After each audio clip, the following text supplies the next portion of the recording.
அனைவருக்கும் வணக்கம். இன்றைக்கி நம்ம பார்க்க போகிறது வெண்டைக்காய் ஃப்ரைங்க. ரொம்பவே சூப்பரான இந்த வெண்டைக்காய் ஃப்ரை பார்த்திங்கனாக்கா, நம்மளால் என்னைக்காவது குழம்பு வைக்க முடியலன்னா இந்த மாதிரி வெண்டைக்காய் ஃப்ரை செஞ்சுட்டு ஒயிட் ரைஸோடு நீங்கள் கலந்து சாப்பிடுங்க. ரொம்ப சூப்பராக இருக்கும். எப்படி செய்யலான்னு பார்க்கலாம்.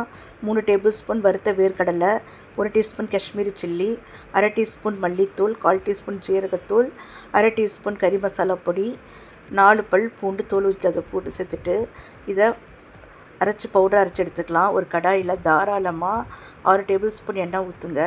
ஊற்றிட்டு வெண்டைக்காயை ஒரு 1/2 இன்ச் அளவு கட் பண்ணிவிட்டு நல்லா ஃப்ரை பண்ணுங்க. இன்றைக்கி நான் சேர்த்துருக்கிறது 1/2 கிலோ வெண்டைக்காங்க. இப்போ வெண்டைக்காய் நல்லா ஃப்ரை ஆகிடுச்சு. இதை நம்ம தட்டுக்கு மாற்றிக்கலாம். மாற்றிக்கிட்டு அதே கடாயில் மீதி இருக்கிற எண்ணெயில் நம்ம அரைச்சி வச்ச பவுடரை சேர்த்துட்டு நல்லா வதக்குங்க. ஃப்ரை பண்ணி வச்ச வெண்டைக்காவும் சேர்த்துட்டு நல்லா வதக்கி விடுங்க. இந்த பவுட்ரு இந்த வெண்டைக்காயோட கலந்துடணும். அந்தளவுக்கு வதக்கி விடணும். இப்போ இதுக்கு தேவையான உப்பு சேர்த்துட்டு நல்லா ஃப்ரை பண்ணுங்கள். ஃப்ரை பண்ணிட்டு ஆஃப் பண்ணுங்கள். ஒயிட் ரைஸ் போடுங்க. ஃப்ரை பண்ணி இந்த வெண்டைக்காய் போட்டு நல்லா பசஞ்சு சாப்பிடுங்க. ரொம்பவே டேஸ்ட்டாக இருக்கும். குழம்பு இல்லைன்ற ஃபீலிங்கே இருக்காது. வீடியோ பிடிச்சா லைக் பண்ணுங்கள், ஷேர் பண்ணுங்கள். நன்றி.